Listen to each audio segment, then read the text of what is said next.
Happy Friday, Moz fans. Today I want to talk about index bloat. So this is a pretty common problem affecting especially large, but also sometimes medium-sized sites. And I'd say this is definitely something that you should have looked into for if you work for a medium or larger site.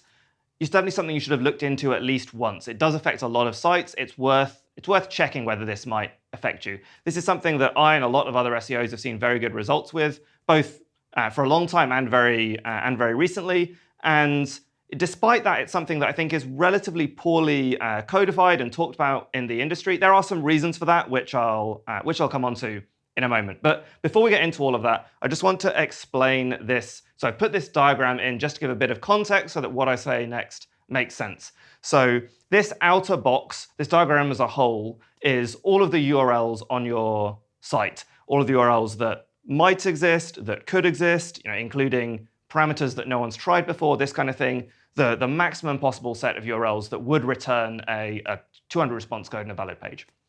And then I've got smaller sets within that, sort of subsets of URLs. So the next one down is Google discovered URLs. So if Google has seen the URL, they might not have crawled it, they might have indexed it, but they've seen the URL, they know it exists. That's sort of your next step down. And if you've got a big difference between the red box and the blue box, that probably indicates some kind of crawl budget problem, but that's not what we're talking about today.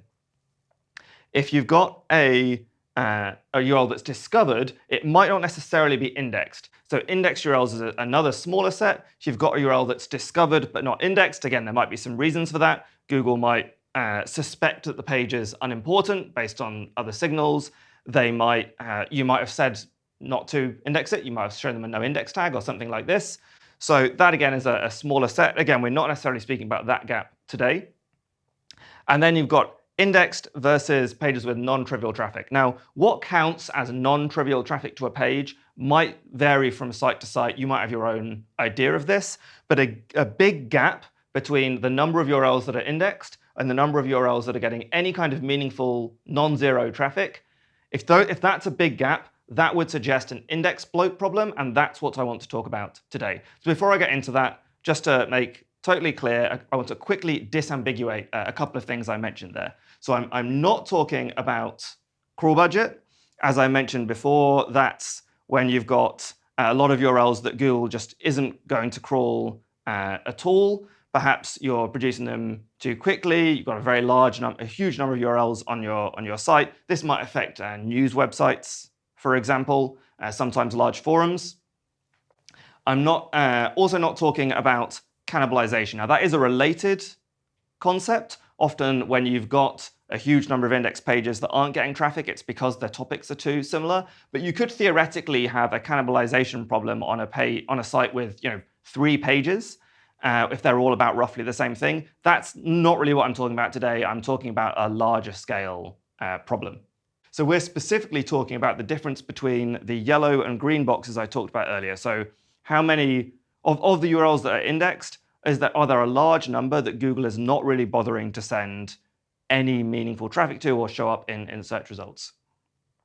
Why do we care? Why is that a problem? So what? I've got lots of index pages that don't get any traffic. What's the big issue? Well, the first thing is that, and we have to theorize about how Google sort of treats these and why it behaves the way it does and why we see the results we do. This is mostly based on experience within the industry. It's not something that Google has ever sort of codified for us. But we suspect that if you have a lot of pages that are receiving no traffic, that sends a quality signal which might reflect on your site, or certainly parts of your site as a whole. So if you have a huge number of pages that either are very thin, they've got nothing on them, or when you click through to them, they don't answer the question, they're a bit pointless, and you go back to search results, that could reflect on your entire site. So that could be part of the reason we care here.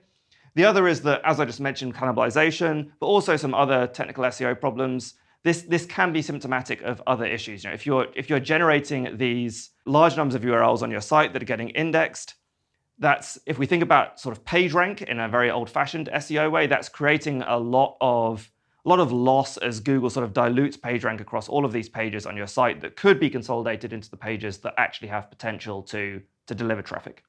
Some common causes we might have. So if we've got all of these URLs that are indexed and not receiving traffic. In a lot of sites, that couldn't happen, right? If you have an editorial policy where you're constantly reviewing and creating pages based on demand, you would hope that this just wouldn't happen. But on a lot of sites, it does happen, and there's two sort of groups of common reason for that. One is, and this is just based on things that I've seen as a consultant in the past. One is if you have blogs or user-generated content, often you'll end up generating a lot of thin pages on similar topics. So I've worked on sites in the past where they'll have a blog where they post any kind of business announcements. You know, they've hired a new member of staff, they've opened a new branch, they've won some kind of award, they had a Christmas party, any press release, anything like that goes on the blog, and you end up with this huge number of index pages, none of which were ever really designed to get search traffic in the first place. And similarly, you know, if you've got a forum section or something like this, users are going to do the same. They're going to generate threads about whatever they happen to be thinking about. Those will all get indexed. That can be a source of traffic, but it can also be a source of a lot of thin URLs on very similar topics. The second sort of group, to my mind, is listings or products. So if you imagine a real estate website or a used car website or a job listings board, anything like this, a marketplace, you're going to get a lot of these pages that just come and go. You know, a page is going to be created for a job listing. A couple of months later, it will be taken down. This is happening all the time. They're all pretty low value, very specific pages. Most of them will never get any traffic. And similarly on an e-commerce site, you know, on a big e-commerce site, you've got lots of individual products. You know, some of them are going to be extraordinarily long tail and realistically never get any traffic because they're too similar to some other page. So in both these cases, you can generate this very large number of URLs that are getting basically no traffic. So what might we actually do about this or decide whether we want to do something about this? So the first step I would take is identify URLs which have near as damn it no traffic. So a rule of thumb I've often used in the past is, are they getting on average less than 1 click a month? Or something like this. You can draw a very low bar, and on sites that are affected by this in a big way, you're still going to pick up a lot of pages that are getting, you know, literally zero traffic in most cases. Remember, by the way, if you're looking at this from an organic lens, do check other channels as well. You don't want to accidentally remove something that actually isn't really important to the social or email team or something like this. Next up, improve any that are opportunities. So that's kind of a big catch-all statement.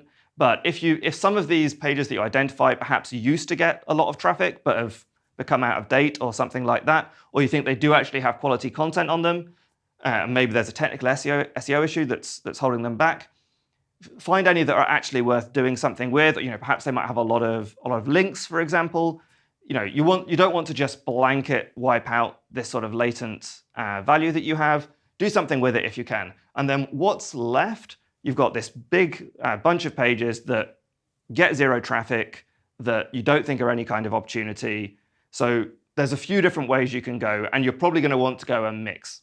So anywhere you have either existing or potential pages that match the intent or are very similar, you know, that are basically doing the same thing. So for example, if you've got one of these very specific product pages, but you've got a category page that's about basically the same thing and the product is no longer in stock, then you could consider a canonical or a 301. Obviously a canonical if you still want that URL to be accessible, or a 301 if actually the page is totally redundant and you don't need anyone to see that anymore.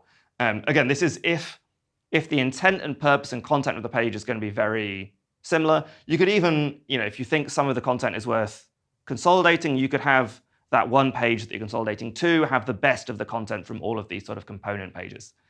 And you could choose for this to be a new or existing URL, right? You don't have to already have a good, you know, you could choose to make a new page that is really going to do well for this topic, rather than having all of these old pages, none of which are particularly worthwhile. For anything where you really just don't serve this intent, it's redundant, it never had any value anyway, you can just 404 or no index. Again, 404 if you don't need it to be accessible anymore, no index if you do. For example, it's used by another channel or something like this. This is quite an extreme step. I would try to avoid this if you can. Google isn't necessarily going to pass the full equity through a redirect or a canonical if the pages aren't a good match. But with a 404, they're definitely not, right? And with a no index, eventually they're not as well. You know, Google eventually stops crawling no indexes.